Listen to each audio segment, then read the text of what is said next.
자, 오늘 에베소서 말씀 가지고 이런 성도 되게 하소서, 이런 제목으로 함께 말씀을 나누고자 합니다.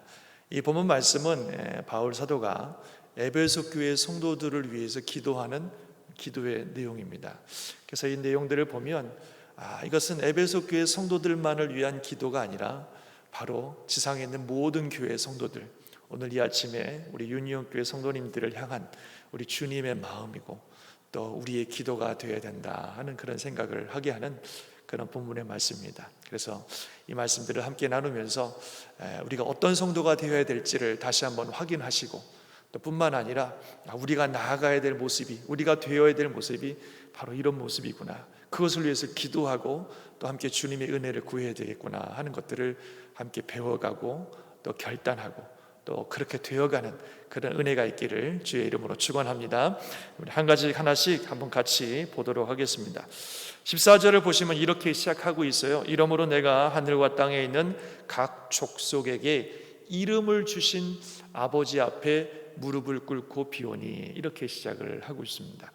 여러분들 오늘도 대표 기도하신 장로님도 그렇고 우리가 기도할 때 하나님을 부르는 명칭들이 있어요. 전능하신 하나님, 우리를 사랑하신 하나님, 여러 가지 이름으로 하나님을 부르게 되는데, 오늘 바울 사도는 기도를 하기 전에 하나님을 부르면서 아주 왠지 특별한 이 명칭을, 하나님께 특별한 명칭으로 하나님을 부르는 걸 볼 수 있습니다. 하늘과 땅에 있는 각 족속에게 이름을 주신 아버지, 이렇게 하나님께 기도를 하고 있습니다. 굉장히 독특한 그런 명칭이 아니겠습니까? 하늘과 땅에 있는 모든 족속들에게 이름을 주신 아버지다. 이름을 주셨다는 것은 무슨 의미가 있을까요? 예를 들면 부모가 자녀에게 이름을 주죠.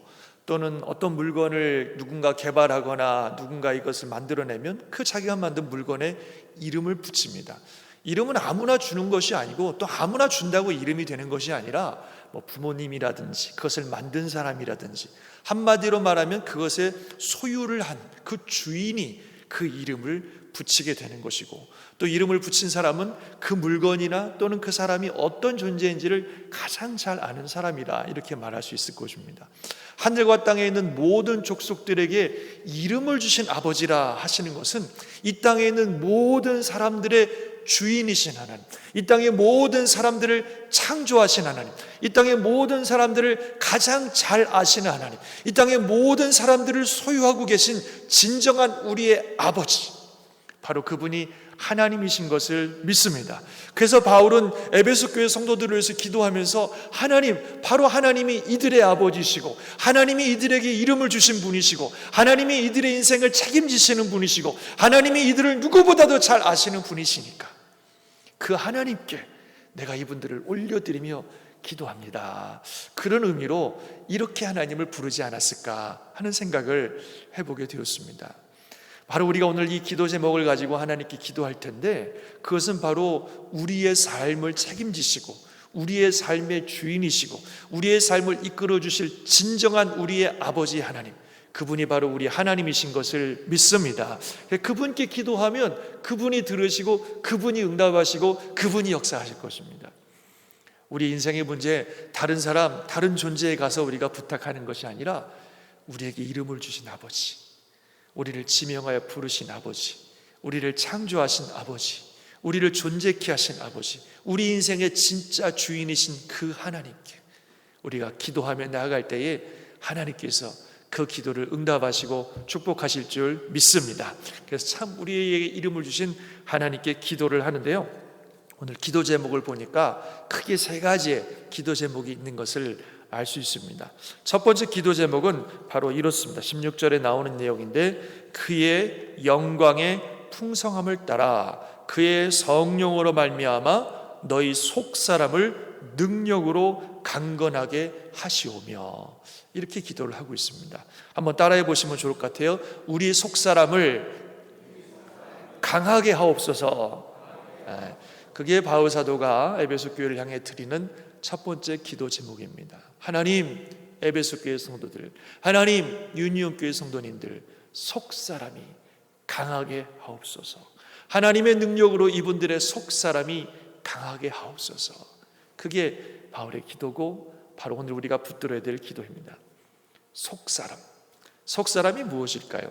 사도 바울은 종종 속사람이라고 하는 표현을 사용하고 있는 걸 볼 수 있습니다. 로마서 7장에 보면 내가 내 속사람으로는 하나님의 법을 즐거워하되 육신으로는 죄의 법을 섬긴다, 이런 표현을 하고 있습니다.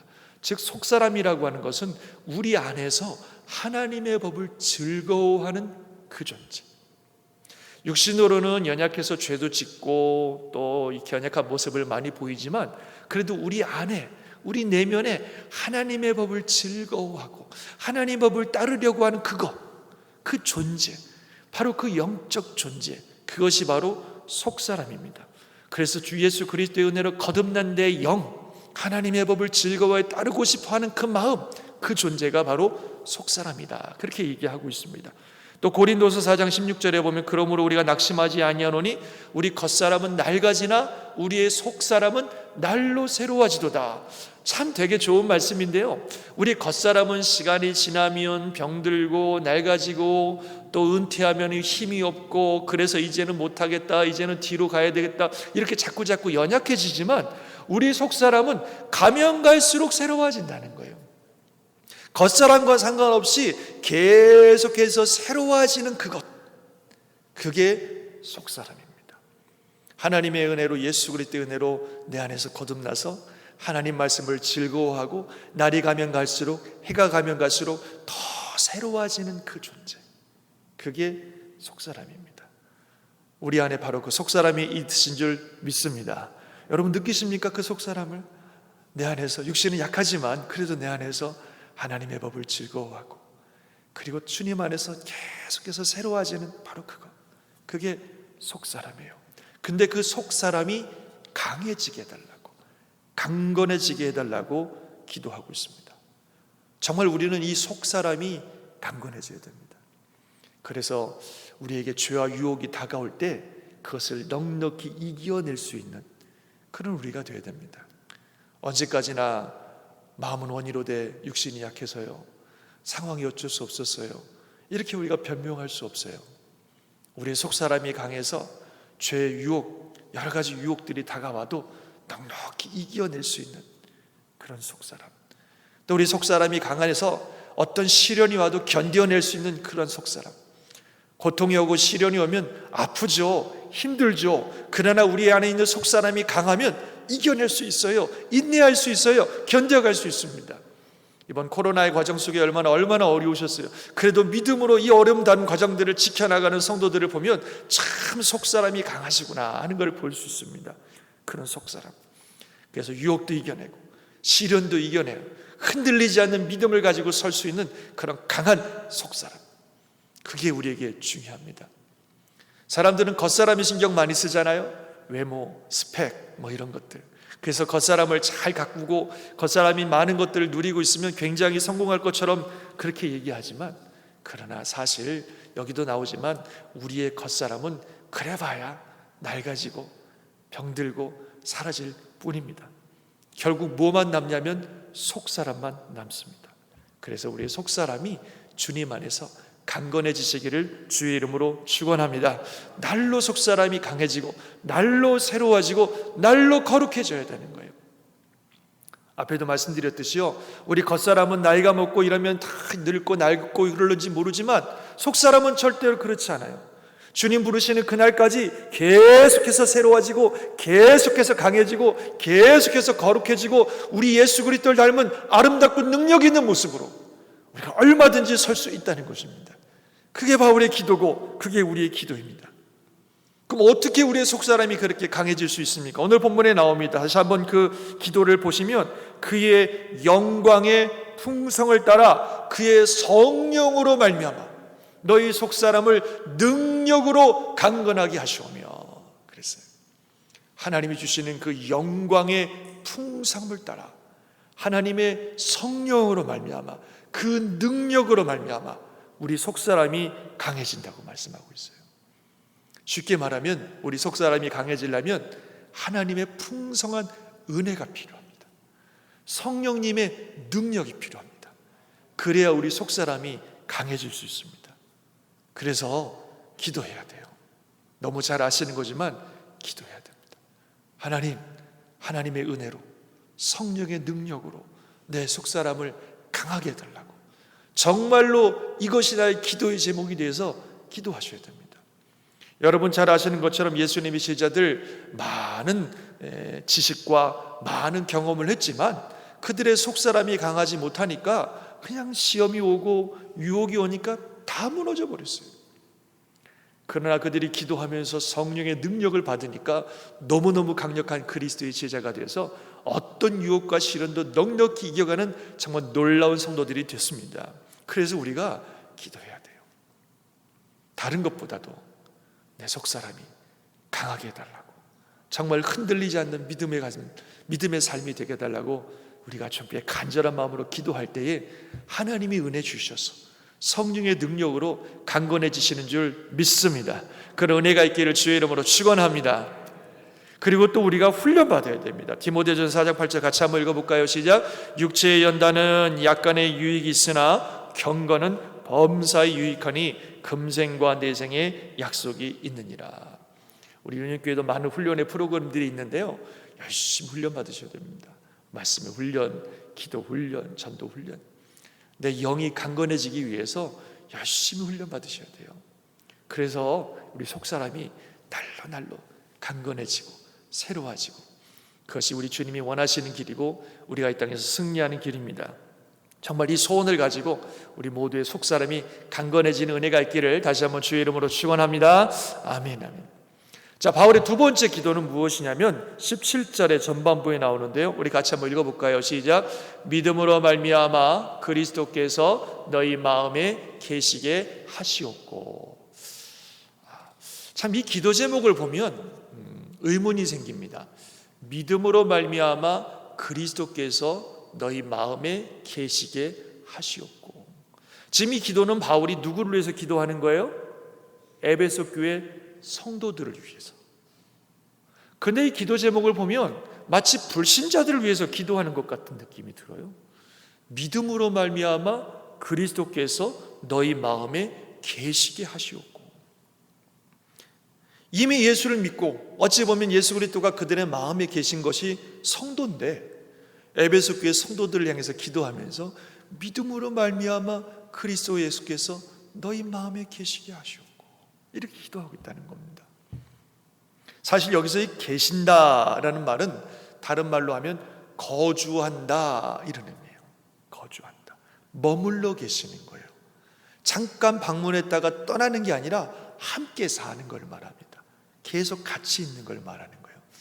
그래서 그리스도께서 너희 마음에 계시옵고 라는 말은 예수 그리스도께서 여러분들의 마음에 항상 자리 잡고 계시게 하옵소서.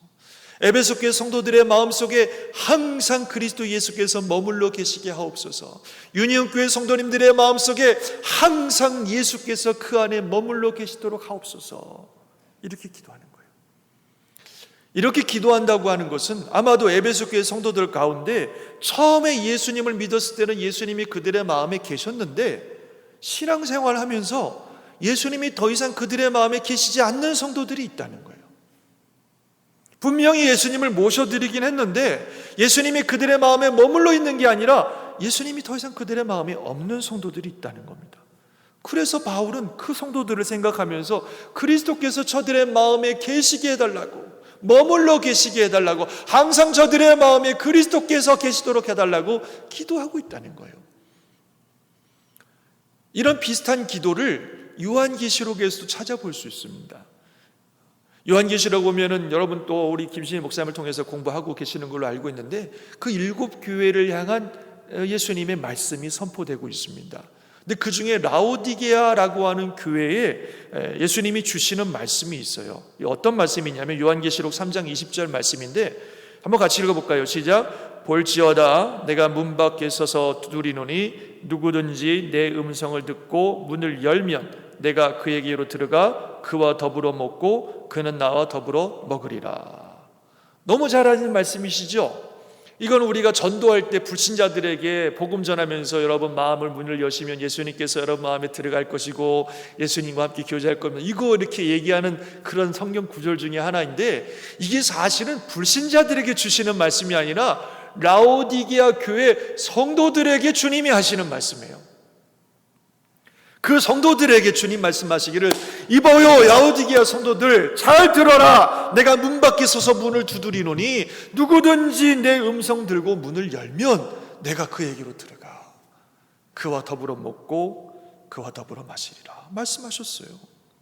무슨 말씀이에요? 지금 예수님이 말씀하시기를 라오디게아 성도들의 마음속에 예수님이 안 계신 거예요.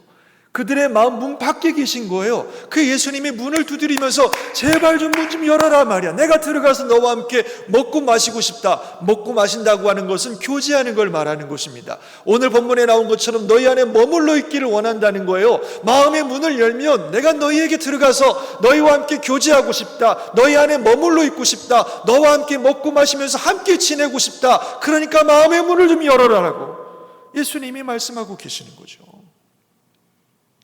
이 에베소 교회 성도들이나 라오디게아 성도들도 일맥상통하는 부분들이 있는 겁니다. 예수님을 믿는 성도들이지만 예수님께서 그 마음에 머물러 계시지 않는 성도들, 그래서 예수님과 늘 교제하지 않는, 동행하지 않는 성도들이 있다는 거죠. 그래서 바울은 말하기를 저들이 마음의 문을 열고 예수님을 그들의 마음의 중심에 모시고 예수님께서 그들의 마음에 머물러 계셔서 늘 그들과 함께 교제하는, 예수님과 함께 교제하는, 동행하는 그런 성도들이 되기를 기도하고 있는 것입니다. 우리는 어떻습니까? 우리 마음에 예수님께서 머물러 계십니까? 늘 예수님이 우리 마음 중심에 머물러 계시면서 그분과 교제하고 그분과 동행하는 삶을 살고 계십니까? 아니면 지금 나오는 이 에베소 교회 성도들이나 라오디게아 교회 성도들처럼 처음 예수 믿었을 때, 은혜 받았을 때, 굉장히 뜨거웠을 때는 예수님이 내 마음에 계신 것 같았는데 어느덧 내 마음의 중심에는 더 이상 예수님이 계시지 않는, 이 코로나라고 하는 긴 기간을 지나면서, 이런 환경과 상황을 지나면서 어느덧 예수님이 내 삶으로부터 멀어져 버린 그런 모습은 혹시 없습니까? 그러다가 주일날 교회 나오면 아유 예수님 한 주간 동안 잘 계셨습니까? 별일 없으셨습니까? 저도 뭐 무탈하고 잘 지냈습니다. 오랜만에 찾아뵙네요. 뭐 이렇게 주님 교회 와서 그냥 예수님께 인사하고 그러시는 건 아니십니까? 저와 여러분의 마음속에 무엇으로 가득 차 있습니까? 어떤 노래 가사처럼 내 안에 내가 너무나 많아 당신을 둘 곳 없네 라고 하는 노래 가사가 있죠. 가시나무새라고 하는 노래 가사인데 저는 처음에 그 가사를 들으면서 무슨 가사가 저러냐, 뭐 사랑하는 노래면 당신이 내 마음속에 가득해서 너무너무 사랑한다, 뭐 이렇게 노래를 해야 될 것 같은데 내 안에 내가 너무나 많아 당신을 둘 곳 없네, 그래서 참 가사도 희한하다 이런 생각을 했는데 알고 보니까 우리 얘기더라고요. 우리 얘기. 우리 안에 우리가 너무 많아 주님을 둘 곳이 없어요. 주님이 우리 안에 머물러 계실 자리가 없는 거예요. 내 안에 내가 꽉 차 있어서 내 생각, 내 욕심, 내 계획, 내 원하는 거, 그냥 내 소망, 나로 그냥 꽉 차 있어서 주님이 내 안에 들어오실 자리가 없어요. 머물러 계실 수가 없어요. 그냥 손님이에요. 가끔 만나는 손님, 가끔 내가 필요할 때 부르는 손님. 그게 에베소 교회 성도들이고 라오디게아 성도들의 모습이라는 것입니다. 우리 예수님은 우리가 필요할 때 가끔 만나는 손님이 아닙니다. 우리 안에 머물러 계셔야 하는, 우리 인생의 중심에 머물러 계셔야 되는, 우리가 늘 함께 살아야 되는, 늘 함께 동행하고 교제해야 되는 우리 인생의 주인이시고 내 삶의 주인이신 것을 믿으시기 바랍니다. 신앙생활은요, 뭘 잘하는 게 신앙생활이 아니에요. 신앙생활의 핵심은 주님께 붙어 있는 겁니다. 아멘이십니까? 주님께 붙어 있는 거예요. 요한복음 15장 5절에도 보면 나는 포도나무요 너희는 가지니 저가 내 안에 내가 저 안에 있으면 이 사람은 과실을 많이 맺나니 나를 떠나서 너희가 아무것도 할 수 없습니다. 우리가 할 수 있는 일은 주님께 붙어 있는 일입니다. 그러면 주님의 은혜가 우리에게 넘쳐서 그래서 삶의 열매도 맺고 신앙의 열매도 맺고 주님 기뻐하시는 신앙의 삶을 사는 거지, 주님과 떨어져서 내 인격으로, 내 능력으로, 내 수단으로 뭔가 주님을 위해서 이뤄내는 게 신앙생활이 아니에요. 신앙생활의 핵심은 주님께 붙어 있는 것입니다.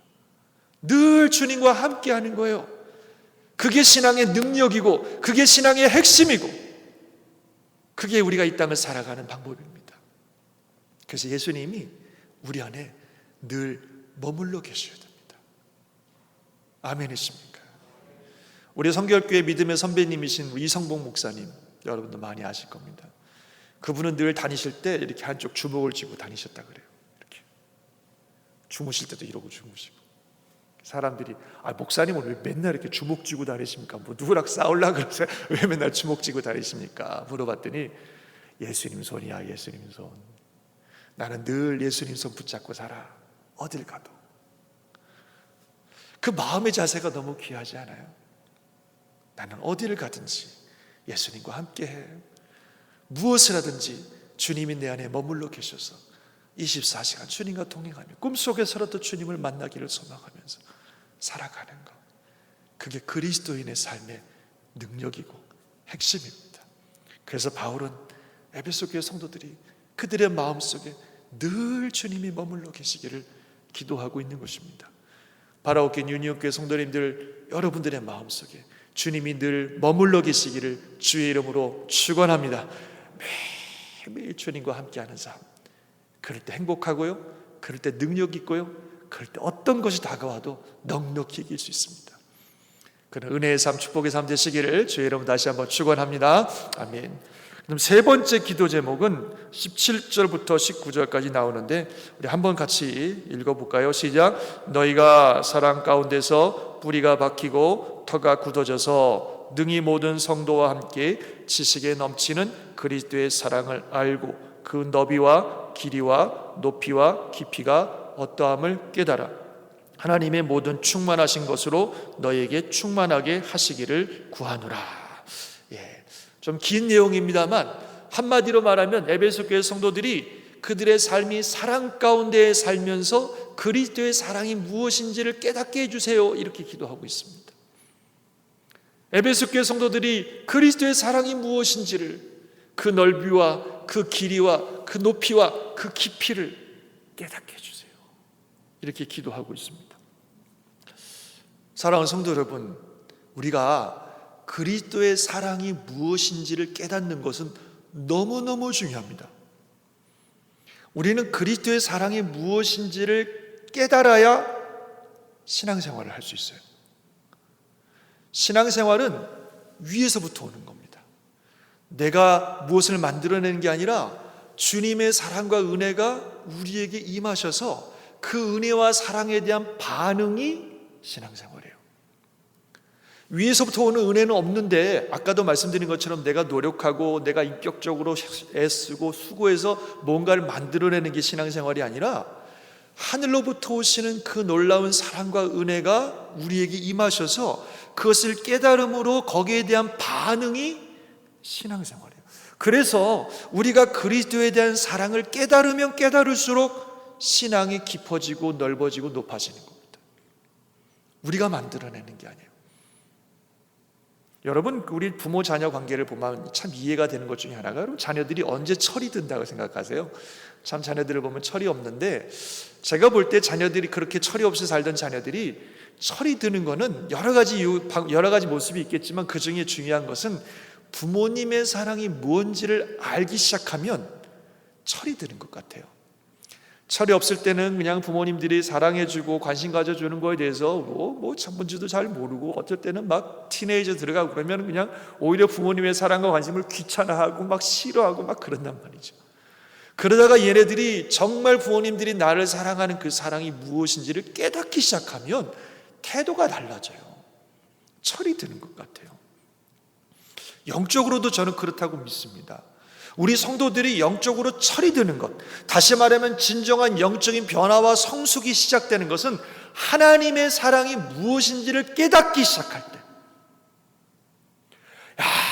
하나님의 사랑이 이런 것이구나 라고 하는 것을 내가 깊이 깨닫기 시작할 때에 비로소 영적인 철이 들기 시작하고 성숙이 되기 시작하고 변화가 일어나기 시작하는 걸 보게 돼요. 하나님의 사랑이, 그리스도의 사랑이 뭔지를 진짜 깨닫지 못하면 영적으로 변화가 안 됩니다. 우리는요, 그리스도의 사랑이 무엇인지를 알아야 됩니다. 여러분들, 우리가 주님 사랑합니다, 주님 찬양합니다 이렇게 고백하고 찬양하는데, 그 주님 사랑합니다, 찬양합니다라는 그 말 안에 내가 경험한 그리스도의 사랑과 은혜가 있어야 돼요. 그럴 때 주님을 사랑합니다, 찬양합니다라는 그 말에 그 내용이 있는 겁니다. 주님의 사랑이 뭔지도, 주님의 은혜가 뭔지도 경험하지 못했다면 사랑한다라는 고백이 허공을 치는 메아리일 뿐입니다. 아까도 말씀드렸듯이 우리가 주님의 사랑을 만들어내는 게 아니에요. 하나님은 어떤 분인지도 잘 모르는데, 잘 모르지만 그래도 내가 사랑해 보겠습니다, 어떤 분인지 잘 모르지만 뭐 믿어 보겠습니다, 이렇게 할 수가 없다는 거예요. 너희가 나를 사랑한 것이 아니라 내가 너희를 사랑한 것이고, 너희가 나를 택한 것이 아니라 내가 너희를 택하여 세웠다라고 우리 주님 말씀하신 것처럼, 우리가 하나님이 누군지도 그 사랑이 뭔지도 모르면서 그냥 내가 뭐 이렇게 만들어 갖고 사랑하고 신뢰하는 게 신앙생활이 아니에요. 그렇게 할 수가 없습니다. 하나님이 나를 얼마나 사랑하시는지, 그 구원의 은혜와 그 사랑이 무엇인지를 내가 깨달았을 때, 경험했을 때, 그 은혜에 감사해서 하나님, 저도 주님 사랑해요, 하나님 정말 감사해요, 이렇게 많은 은혜를 주시다니 내가 주를 위해서 살겠습니다, 이렇게 반응하는 거지.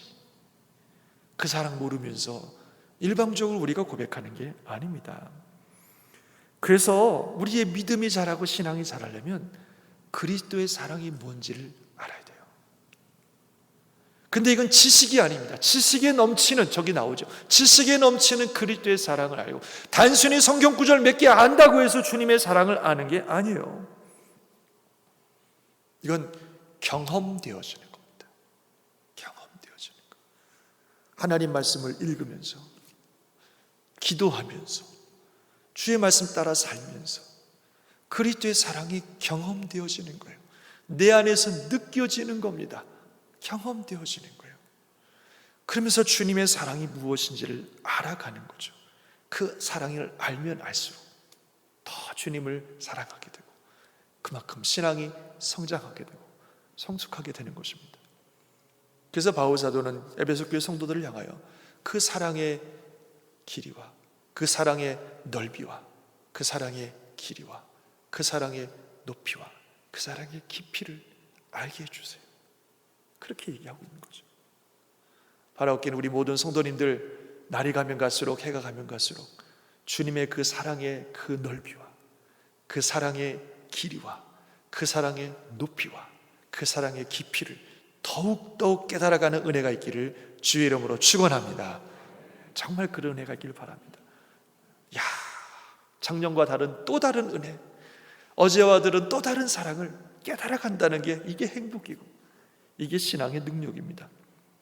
그런데 바울의 기도를 보면 또 하나 우리가 붙잡아야 될 참 중요한 진리가 있는데, 그 앞절 다시 한번 보여주세요. 그 앞절 보면은 너희가 사랑 가운데서 뿌리가 박히고 터가 굳어져서 능히 모든 성도와 함께 지식이 넘친 그리스도의 사랑을 알게 해달라고 그랬어요. 사랑 가운데서 뿌리가 박히고 터가 굳어져서 모든 성도와 함께 그리스도의 사랑을 알게 해달라. 이 말은 참 귀한 진리가 있는 것 같아요. 다시 말하면 우리가 그리스도의 사랑을 더 깊이 깨달으려면 하나님의 놀라운 은혜가 필요한데, 그 중에서도 우리가 어떻게 살아야 되냐면, 우리의 삶이 사랑 가운데서 터가 잡히고 사랑 가운데서 뿌리가 내리고, 그리고 모든 믿음의 성도들과 함께 사랑하는 가운데서 그리스도의 사랑을 알게 된다는 겁니다. 그래서 그리스도의 사랑을 여러분들이 깨닫기 원하시면, 물론 하나님께 기도하고 그 은혜를 구하셔야 되지만, 그와 동시에 우리의 삶이 사랑 가운데 터가 굳어지고 사랑 가운데 뿌리가 내려져야 그리스도의 사랑이 무엇인지를 알 수 있습니다.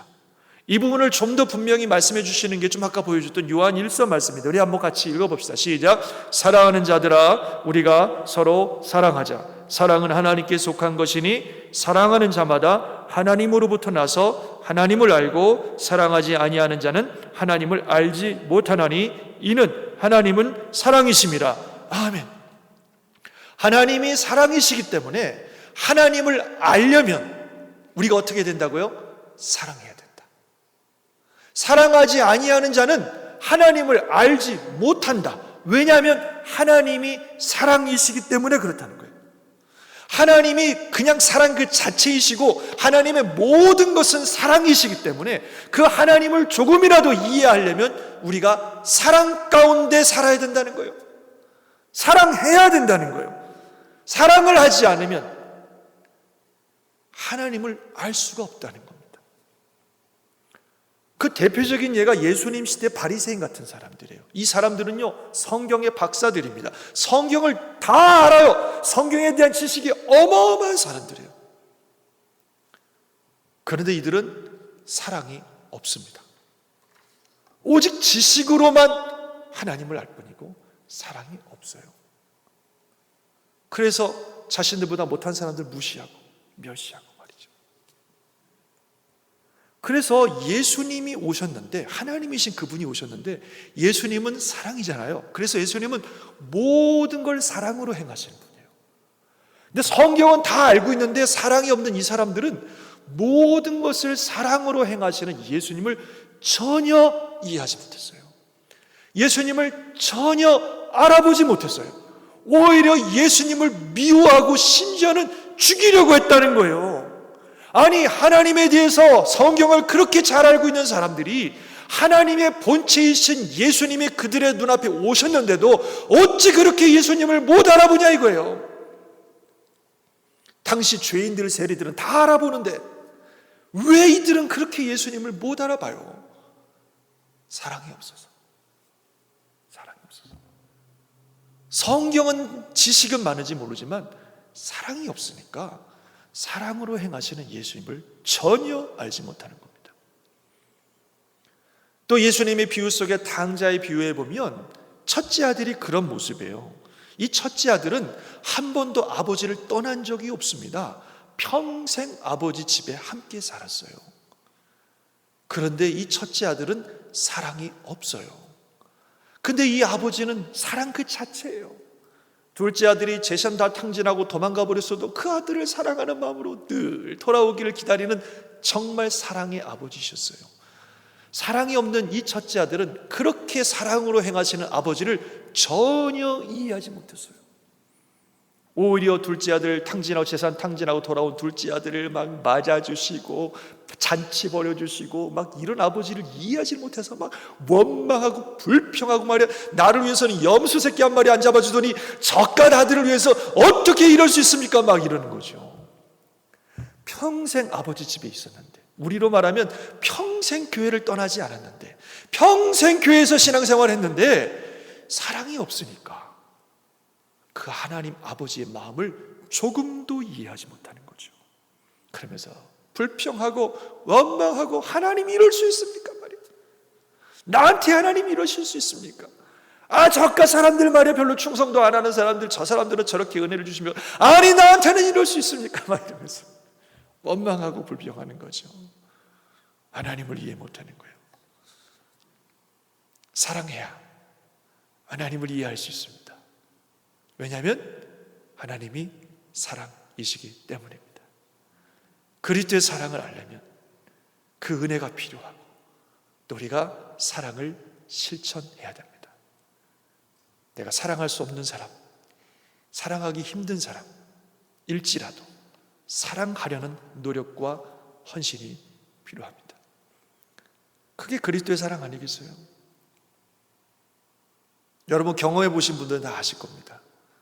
구역을 섬기면서, 교회를 섬기면서, 영혼들을 섬기면서 참 사랑하기 힘든 사람들, 그들을 돌보고 그들을 사랑하고 그들을 위해서 헌신하고 그들을 위해서 기도하고 그들을 위해서 눈물을 흘릴 때 하나님의 마음이 뭔지가 이해가 됩니다. 하나님의 마음이 뭔지.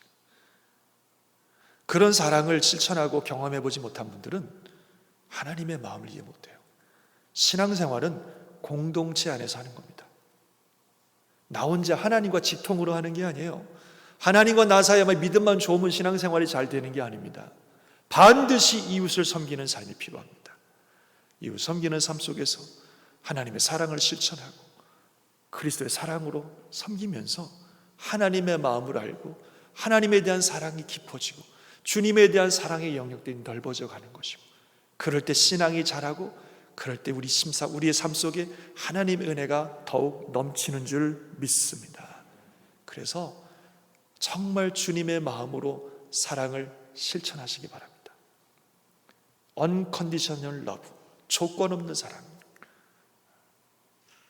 사랑할 만한 사람을 사랑하는 것은 예수님 사랑 아니어도 다 하잖아요. 누구 못하겠어요.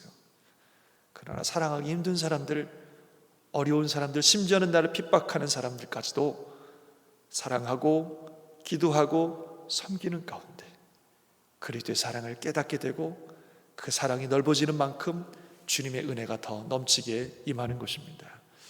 이것이 저와 여러분들의 모습이 되어야 되고 주님의 마음인 줄 믿습니다.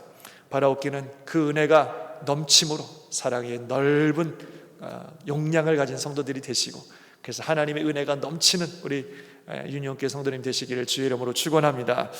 바울사도의 기도 정리해보면 주님의 성령의 능력으로 그 속사람을 강건하게 하시고, 믿음 안에서 그리스도께서 우리들의 마음에 항상 머물러 계시게 하시고, 주의 사랑 안에서 사랑 가운데 터가 굳어지고 뿌리가 박혀서 그리스도의 사랑의 그 어마어마함들을 날로 깨달아 알아가는 성도들 되기를 간절히 바라는 이 기도, 바로 우리 유니온교회 모든 성도님들의 삶 속에 이루어지기를 주의 이름으로 축원합니다. 그래서 하나님 기쁘시게 하며 은혜가 넘치고 코로나가 아니라 어떤 것이 와도 주님이 주시는 은혜와 능력 가운데 넉넉히 이겨내는 우리 사랑하는 유니온교회 성도님들 되시기를 주의 이름으로 축원합니다. 아멘. 기도하겠습니다.